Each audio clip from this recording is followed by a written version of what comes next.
Me encuentro con el licenciado José Antonio Aguilar Bodegas, candidato a la gubernatura del estado de Chiapas por los partidos PAN, PRD y Movimiento Ciudadano. ¿Cómo está? Bienvenido, buenas noches. Muchas gracias, Jesús. Muchas gracias por darme este espacio, esta oportunidad. Gracias por visitarnos. Mire, hay temas importantísimos que seguramente deben retomarse rumbo a lo que usted pretende, la gubernatura. Ocosingo, ¿cómo lo recibió la gente? Muy bien, tuvimos una jornada muy intensa de trabajo. Estuvimos en Abasolo, estuvimos en Tenango, paramos luego un pequeño momento en Rosario y finalizamos un evento hace unos minutos en la cabecera municipal, en las instalaciones de la Asociación Ganadera, con la sociedad civil, transporte, turismo, ganaderos, maestros, alumnos, las 23 regiones, incluso estuvieron en menor medida, pero representantes de dos municipios con los que hay una capilaridad muy importante de Ocosingo para hablar de una visión regional, que son Chilón, y que es una parte que tuvimos acá también de Oxchuc.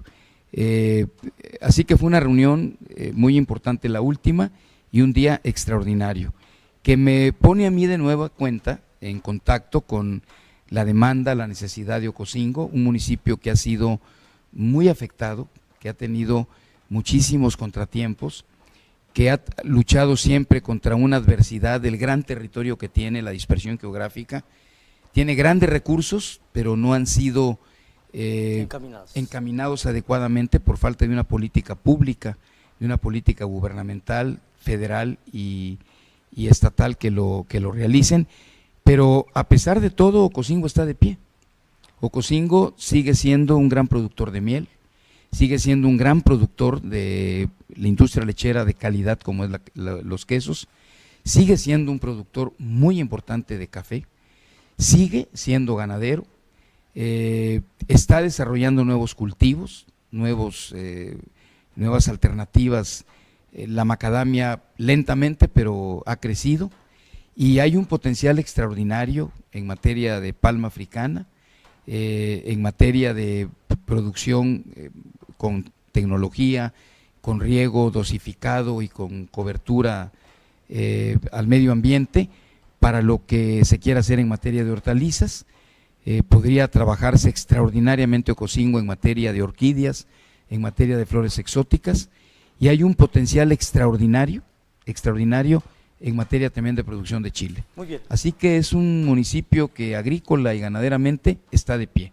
Y tiene un potencial extraordinario que, si me lo permites, luego hablamos de él, en materia turística. Desde luego. Ahora, Ocosingo, a pesar de todas esas características y ese potencial que tiene, durante muchos años no ha tenido ese impulso que se requiere.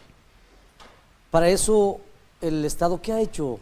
¿Qué le parece la situación? Yo creo que el Estado, el gobierno del Estado y el Estado nacional, la Federación, realmente no han aportado ni atendido Ocosingo.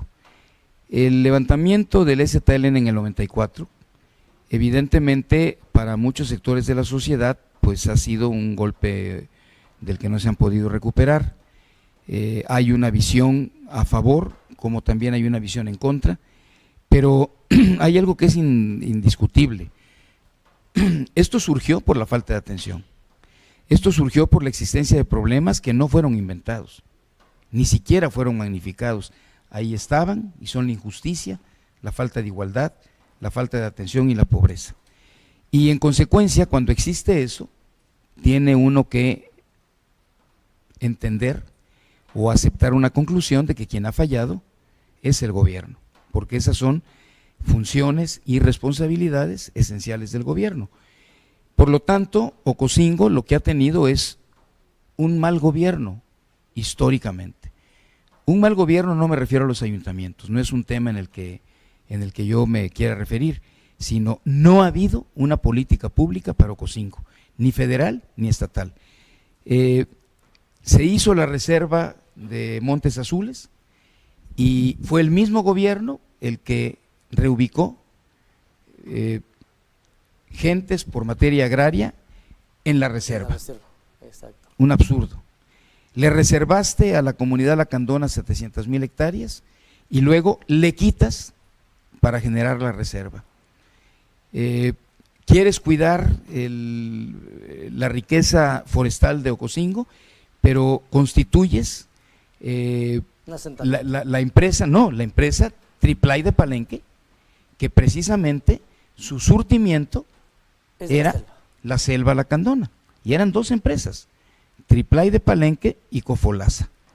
Por lo tanto, no puedes tú, que era Compañía Forestal Lacandona, o sea, no puedes considerar o guardar silencio respecto a que ha habido una política pública positiva. Al contrario, equivocada. Había una política pública equivocada. Y lo mismo en cuanto a los asentamientos agrarios. Los problemas agrarios de México se resolvieron en el territorio de Marqués de Comillas y de la comunidad lacandona, y de Ocosingo y de Palenque. En consecuencia, venís a generar hoy una presión demográfica que no existía, sin haber dado también a estos asentamientos las condiciones para su desarrollo. Pero además, el procedimiento a través del cual se generó el censo básico y la dotación agraria fue viciado de origen. Por lo tanto, generó conflicto, enfrentamiento, generó problema social, generó una distribución y una dispersión poblacional sin haber medios para poderla atender, por la falta de caminos, por la falta de infraestructura, y se abandonó los mismos asentamientos agrarios cuando lo que tuvieron que tener era asistencia técnica, incremento o apoyo para el fomento a la producción y evidentemente atención gubernamental. Ante esto, pues evidentemente Ocosingo ha tenido un desarrollo con etapas convulsivas, y si no tenemos un cuidado, volveremos a esas etapas convulsivas. No ha habido política pública adecuada para la atención de Ocosingo, definitivamente. Bueno, en el caso de lo que usted menciona, todo eso se suma a problemas de inseguridad, a problemas de mal manejo de situaciones sociales, problemas de carácter local, que ha propiciado que Ocosingo, Chiapas, no tenga el crecimiento que debe ser. Hoy seguramente se lo plantearon con los sectores con los que usted se reunió. Sí. Ocosingo está convulsionado socialmente. Un municipio que tiene tantos y tantos problemas generados por el asunto de la inconformidad, el asunto del poco apoyo que tienen algunos sectores, el campo y otros más, turismo, y ha provocado que nos mantengamos pues encerrados en un mundo en el que aquí se generan problemas de bloqueos, problemas de tomas de instalaciones gubernamentales.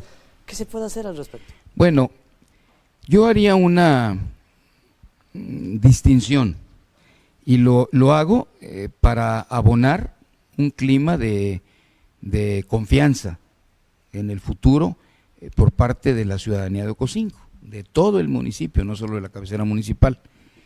Sí, efectivamente hay problemas de ruptura del orden, pero no son problemas generados por una delincuencia organizada, lo cual sí sería muy grave. Es un problema de carácter social, pérdida del orden por conflictos sociales provocados por la ausencia de gobierno. Estos asuntos requieren atención, requieren inteligencia para su resolución, requieren diálogo en ese orden y aplicación estricta de la ley. Quien tiene un problema social y se le dan vías de solución, tiene que respetar la ley. Quien tiene un problema social, se le dan vías de solución y no respeta la ley, entonces es una persona que no está buscando la vía pacífica y el respeto de un Estado de Derecho. Bueno, entonces ahí tienes que aplicar la ley, pero sustentada en un diálogo, sustentada en una auténtica aportación de soluciones a los problemas que existen. Propuestas. Y evidentemente, cuando hablo de que no hay crimen organizado, no estoy diciendo que no haya un crimen del orden común o un delito del orden común. En Ocosingo Palenque u Ocosingo Ochuc por supuesto que te detienen y te asaltan. Y se sabe quiénes son. Lo que yo no me explico es por qué no aplican la ley. No aplican la ley, porque hay denuncias y no se aplican. ¿Cuántos meses estuvieron? Yo conté 4, aquí en la cabecera municipal, deteniendo vehículos y secuestrándolos por 4 meses, hasta un vehículo de Cometra, si la información que tuve de los medios no es inadecuada. Bueno, eso no lo puedes entender más que una ausencia del Estado de Derecho, porque el gobierno, lejos de entrar a la solución, se sale de esa situación. Por lo tanto, aquí lo que se requiere en Ocosingo es una presencia del gobierno, una presencia de diálogo con soluciones ante los problemas sociales, el involucramiento y la participación de la sociedad, evidentemente por parte del mismo gobierno, y un pacto social que se base en la aplicación de la ley. Educación. No se puede tener una educación de calidad cuando no se tienen instalaciones propicias, adecuadas para que se pueda generar esa calidad. Sí, yo diría que no puedes tener educación de calidad cuando en Chiapas tenemos 40 años con un conflicto autoridad y maestros.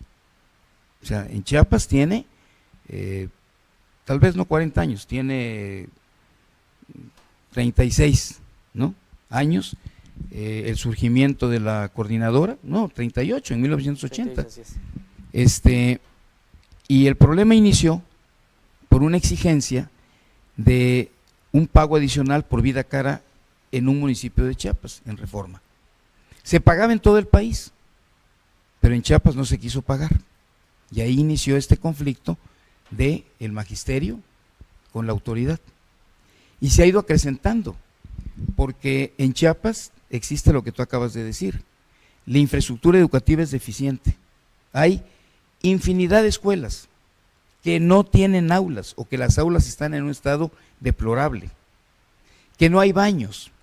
Existieron y hoy se llevaron los aditamentos, no hay un lavabo, no hay un lugar donde niños y niñas puedan hacer una necesidad fisiológica. Los mismos maestros no tienen dónde hacerlo y evidentemente, claro que protestan por eso. No puede haber calidad educativa donde los padres de familia, cada día, basados en una nueva redacción del compromiso del Estado ante la educación, dicen que si el Estado no tiene el recurso que se necesita para el mantenimiento de las escuelas, etcétera, los padres de familia estarán obligados a aportarlo. Entonces los padres de familia ya son parte de este conflicto porque dicen, bueno, entonces la educación gratuita se acabó y si están privatizando la educación. Y no puede haber tampoco calidad de educación cuando tienes una reforma educativa pero no se han modificado los contenidos. Siguen siendo los mismos. Siguen siendo los mismos, pero sí tienes una evaluación, que es lo que los maestros reclaman, que es punitiva, que si ellos salen mal en la evaluación, tarde o temprano los van a mover de la posición que tienen. Eso es punitivo.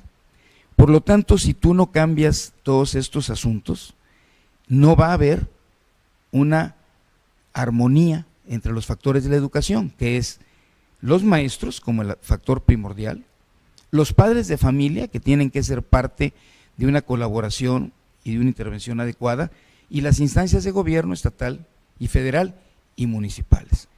Tienes que volver a armonizar estos temas, y yo creo que la demanda que hay de una gran parte de maestros, no solo en Chiapas, a nivel nacional, de que la reforma educativa se revise, se modifique, pues creo que es absolutamente sustentada y debe ser atendida.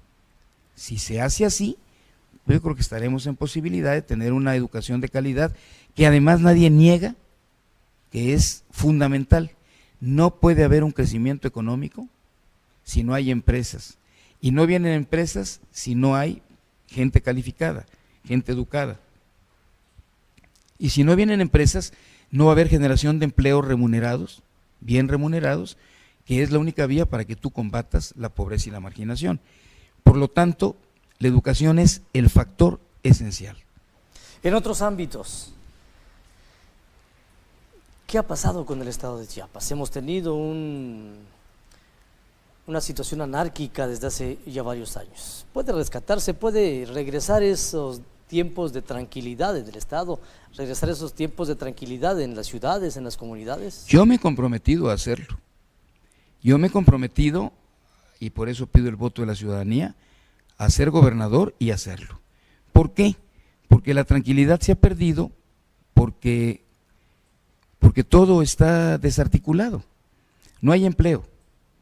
Si no hay empleo, se genera, lógicamente, hay una necesidad. Hay una necesidad, y se generan confrontaciones, y se generan frustraciones, y se generan rupturas entre la misma familia que le exige al hijo que trabaje o al padre de familia que trabaje, y si no encuentra empleo, ¿qué va a hacer? Pues delinquir. Delinquir. Aunque se diga que no, pero es una situación que te induce a ello. No podemos hablar de que se desarrollen los empleos y la economía si hay un orden social roto. Si te hacen plantones, te hacen bloqueos, te asaltan, te tienen el tiempo que quieran y no interviene ninguna autoridad. ¿Eso es posible corregirlo? Claro que es posible corregirlo. Me lo comentabas tú hace un momento en el caso de Ocosingo. En el caso de Ocosingo, tú como comunicador social, como periodista, como investigador, como un ser que has elegido por vocación denunciar lo que públicamente no se atiende, que es el periodismo de fondo, sabes perfectamente bien qué grupos son, por qué lo hacen, quiénes son de buena fe y con una causa sustentada, quiénes lo hacen como un modus vivendi y que no tienen razón ni derecho para estarlo haciendo, cuáles son actuaciones que sí son porque hay un delito premeditado atrás de ellos, un delito del orden común. Tú lo conoces, lo dices todos los días en tu noticiero. Los únicos que no lo conocen, que no lo quieren entender y que no lo quieren atender, son las autoridades. Así que lo que necesitamos es una autoridad que escuche, que estudie, que investigue, que le ponga cerebro a las cosas, oficio político en la atención y aplicación del marco de la ley, no ir a garrotear. No, a eso no, iba. Esa no es una solución. El planteamiento ¿qué hace de la aplicación de la ley? ¿Es la aplicación del garrote o no, la concientización? No, es la aplicación de la ley, la aplicación del Estado de Derecho como la armonía de toda la sociedad. Una persona que delinque en una cosa de gravedad, tienes que liberar un orden de aprehensión, detenerlo y que la purgue. ¿Cómo? Ahora, un luchador social, una causa social, que pueden estar cometiendo una alteración del orden, porque no los han atendido después de múltiples solicitudes y múltiples promesas de hacer lo que no se cumplen, bueno, tienes que entender que otro tratamiento. Que es otro tratamiento y que ahí es donde entra el diálogo, la concertación, el mutuo entendimiento y obviamente la aceptación de buena fe de que si lo que ellos piden no tiene la solución plena, bueno, se acepten alternativas de solución, aunque no sean estrictamente lo que se está requiriendo. Como el caso de Chenaló y Chalchihuitán. Si quieres aplicar a rajatabla la resolución del tribunal en materia de a quién le corresponde ese territorio, pues van a haber muertos siempre. Pero si te juntas con las dos comunidades, con las dos autoridades, y ven cuál es la solución que puede haber, ese problema estaría resuelto hace, pues por lo menos al inicio de esta administración. Y tiene 42 años que existe. ¿Qué sucedió? Porque es la verdad de lo que sucedió. El anterior encargado de la Secretaría de Gobierno, a través de un subsecretario, atendió el asunto. Y sin que hubieran participado ni el presidente municipal de Chenaló, ni el presidente municipal de Chalchihuitán, ni los responsables, los representantes reales de los grupos en conflicto, se dijo, ya se pusieron de acuerdo y se publicitó, lo cual todavía exacerbó más los ánimos. Y pasó exactamente lo mismo entre Chenaló y Aldama, en una propiedad que se denomina Santa Marta. Acaba de pasar hace una semana. Hubo un enfrentamiento y hubieron 2 muertos. Y evidentemente, pues hay órdenes de aprehensión contra la comunidad, cuando fue un tema que desde hace 3 meses Se pudo haber resuelto. los dirigentes de ambas organizaciones dijeron, a nosotros no nos tomaron en cuenta. Es decir, ni el grupo con el conflicto de un lado ni de otro lado participaron, pero dijeron, ya está resuelto, aquí está la minuta. Y luego dijo un presidente municipal de los involucrados, dijo, no es cierto, yo no estuve presente, ni di mi anuencia. Si esto sucede, entonces tú no puedes pensar que los problemas no tengan solución, más bien hay problemas por la forma como lo están atendiendo. Es el procedimiento. Yo estoy entonces, convencido que el diálogo siempre rinde frutos porque la gente de Chiapas es gente noble, gente que ha tenido carencias, sufrimientos de mucho tiempo, que llega un momento en que obviamente tienen la paciencia rebalsada y que a veces sus expresiones son pues, de absoluta inconformidad, pero que cuando tú acudes, atiendes, escuchas, comprendes y entonces aportas soluciones, ellos son los primeros en que lo aceptan. Por lo menos ha sido la experiencia que tengo pues de 40 años de vida y de ejercicio de responsabilidades públicas en Chiapas. Dígame, ¿cómo puede armonizarse la ley con los usos y costumbres? ¿Es posible? Sí, claro. Es que los usos y costumbres se han deformado. Digo, yo he oído gente que dice, es que en la comunidad indígena venden a las hijas porque es parte de usos y costumbres. Eso es mentira. No es parte de usos y costumbres que vendan a la hija. Y no es una generalidad. Y no es una generalidad. Entonces, ¿cuáles son los usos y costumbres? Que el que comete un delito lo purgue y que a veces la ley nuestra, prostituida y corrupta, no aplica la sentencia a quien se le debe aplicar y que la comunidad sí lo hace. Entonces, lo que están haciendo ellos es actuar con justicia para mantener el orden en la comunidad. O sea, tiene un límite. O sea, Todo los tiene usos un y límite. costumbres tienen un límite. Claro, pero además, ¿qué es lo que deberíamos hacer? Los usos y costumbres de las comunidades indígenas se trataron de hacer parte de una legislación hace 3 sexenios, creando los juzgados de paz y conciliación. Esos juzgados de paz y reconciliación eran precisamente la determinación de los usos y costumbres como parte de la legislación para que no fueran situaciones arbitrarias, sino contempladas en un marco de ley. O sea, que estuvieran reglamentadas. Reglamentadas y que se aplicaran normativamente. Así es. Pues hay que volverlo a hacer. Se abandonaron esta práctica que fue muy necesaria y que fue muy productiva. Y por otra parte, también tenemos que reflexionar y revisar, aunque los partidos políticos no van a querer que se haga, si lo que estamos cometiendo por la participación de partidos políticos en los municipios indígenas en materia de ayuntamientos no es más que ir a destruir la paz, la tranquilidad y el orden en las comunidades indígenas. Oaxaca es un ejemplo de ellos. Oaxaca tiene 570 municipios. En más de 300 predomina una ley electoral de usos y costumbres. No entran los partidos políticos en la determinación de los ayuntamientos. Y acabaron los conflictos. Es el caso que quiere hacer o quería hacer Oxchuc. Es el caso que está pidiendo Oxchuc. Nombrar sus gobernantes. Es el caso que está pidiendo que Por el usos y reconocimiento de usos y costumbres les permita nombrar a sus autoridades Políticamente municipales. no creo que le conviene. No, al hoy Estado. obviamente no hay procedencia. La ley te dice que eso no es procedente. Pero ¿quiénes son los beneficiados de esta supuesta ley partidos electoral? políticos. Los partidos Así políticos. Los partidos políticos han ido a deformar las confrontaciones de la comunidad, La organización. de la organización.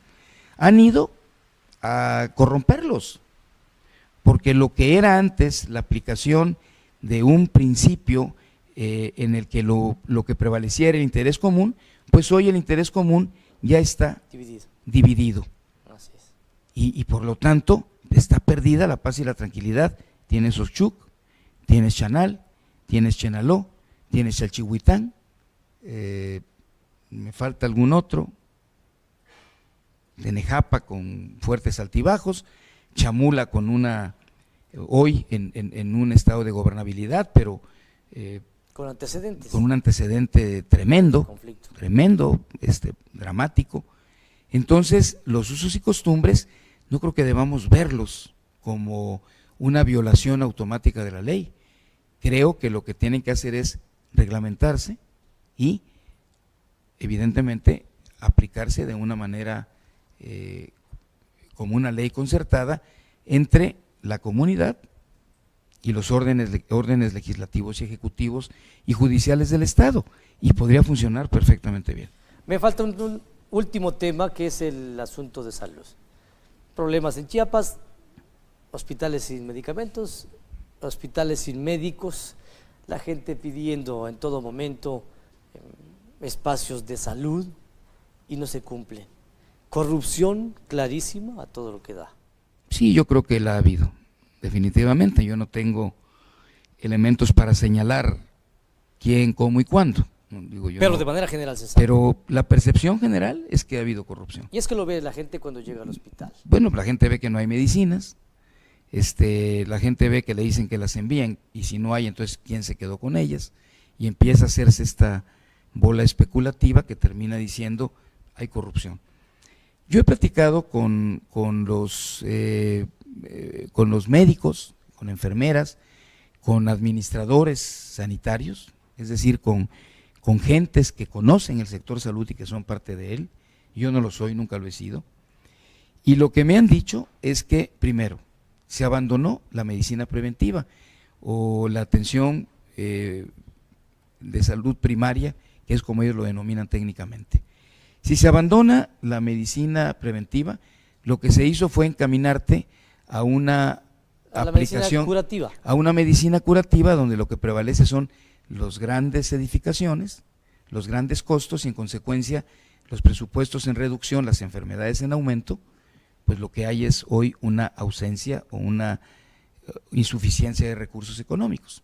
No, y masificada la necesidad. Y masificada la necesidad. Entonces, lo que a mí me han planteado y he entendido que se tiene que hacer por parte de estos grupos de expertos en la materia es, primero, tienes que revisar porque hay un exceso de clínicas a medio construir y clínicas a medio operar. Y clínicas que no son las adecuadas para atender territorialmente lo que tienen que atender. Segundo, tiene que verse el equilibrio del personal médico, paramédico, administrativo, que está sufriendo una convulsión porque faltan plazas para determinados lugares, los sobran en otros, y tiene que hacerse con el sindicato y con el personal una labor de redistribución, de ingeniería, para ver cómo se mejora esta circunstancia, y tiene que aplicarse, lógicamente, un sistema transparente, absolutamente libre de la corrupción en adquisición y distribución de medicamentos. Hay elementos técnicos para hacerlo, hay elementos de subcontratación para hacerlo, y la ley te prevé también que lo puedas hacer tú directamente como gobierno. Creo que la menos indicada es hacerla como gobierno, porque es lo que fracasó y hizo que subrogaras y que generaras otro tipo de contratos para que la atención de las clínicas fuera más eficiente. No ha resultado porque finalmente, por mala administración o por administración adecuada pero auténtica falta de recursos, se ha roto esta cadena que debió existir. Hay que analizarla y hay que restablecerla, pero tiene que ser una prioridad el surtimiento de medicinas y la operación y funcionamiento de las clínicas. La salud es lo primero, junto con la seguridad está también la salud. Si una persona muere porque le dan un balazo o una persona muere porque no la atendieron oportunamente en una clínica, es exactamente la misma responsabilidad del Estado, desde mi punto de vista. Consecuencia de lo que hemos hablado, el asunto de los bloqueos, el asunto de la inseguridad, la convulsión social, ha provocado que el turismo se vaya. ¿Qué tienes que hacer? Evidentemente restablecer el orden, la tranquilidad, la armonía. Tienes que invertir en infraestructura, porque si las gentes no pueden llegar a donde están los centros los turísticos, centros o turísticos, ecoturísticos. pues de nada sirve que hayan turistas deseosos de llegar. Vienen, no llegan, no realizan el gasto y además nunca van a regresar. Entonces, ¿qué tenemos acá? Mira, la laguna de Miramar es algo que no existe en ningún otro lugar de México. No existe. No te digo que en el mundo no, porque en el mundo hay cosas iguales o tal vez más bellas. Pero la laguna de Miramar solamente lo encuentras en Chiapas, aquí en Ocosingo. Ojos Azules, Mexabot, es una cosa encantadora también. Najá, Lacanjá, Chanzayap, Bonampak, Yaxchilán, Mexabot, es una cosa encantadora también. Najá, Lacanjá, Chanzayap, Bonampak, Yaxchilán, Toniná, Piedras Blancas. Te decía, hay más de 300 hallazgos de núcleos de ruinas prehispánicas que no hay presupuesto para poderlas desenterrar, para excavarlas y ponerlas en operación. Pero además tienes la biodiversidad más extraordinaria. Somos la única selva. Queda un poquito ya en Quintana Roo. Somos la única selva y en nuestra condición, la única. Esta selva de especies maderables de 40, 50 metros, solo aquí la tienes. A pesar de lo que se diga, subsiste todavía la fauna. Subsiste la guacamaya, subsiste el jaguar, subsiste el puma, el tepezcuintle, el jabalí, en fin, el puerco. Subsiste toda la fauna y la flora, que es lo que busca el turismo. Y tenemos la marca, porque Chiapas es una marca reconocida como una región de atractivos turísticos. Y además hubieron proyectos muy exitosos. Está la Guacamayas, está Escudo Jaguar, está Las Nubes. Se desarrollaron en el año 2000 a 2006, porque yo fui parte de la Comisión de Asuntos Indígenas en el Senado. Me tocó participar y ser un factor determinante para que se crea el Fondo de Infraestructura Indígena con la creación de la Comisión de Pueblos Indios. Y yo recuerdo que se designaron fondos para 46 proyectos ecoturísticos en el ámbito de la selva y Marqués de Comillas. Por lo tanto, hay muchas cosas que hacer. Tienes los ríos Lacantún, Taniperlas, Jataté, que son cosas extraordinarias. Bueno, es un país Ocosingo. Ocosingo podría ser… Tiene todo potencialmente, y además lo que ya hablamos anteriormente, su gran potencial agropecuario. Sin embargo, eso está supeditado a los puntos que acabamos de ver. Orden, administración y seguridad. Y obviamente presupuesto para inversión. Eso es parte del proyecto. Y es lo que he venido a comprometer el día de hoy con la sociedad de Ocosingo. Pues esperamos. Si soy gobernador, esto es lo que vamos a hacer. Ocosingo requiere atención, requiere de mucha inversión y sobre todo de esa tranquilidad que necesitamos para que el turismo venga a esta región. Así es. Le agradezco mucho, licenciado. Al contrario, Jesús, muchas gracias a ti. Gracias. Y muchas gracias a tu auditorio.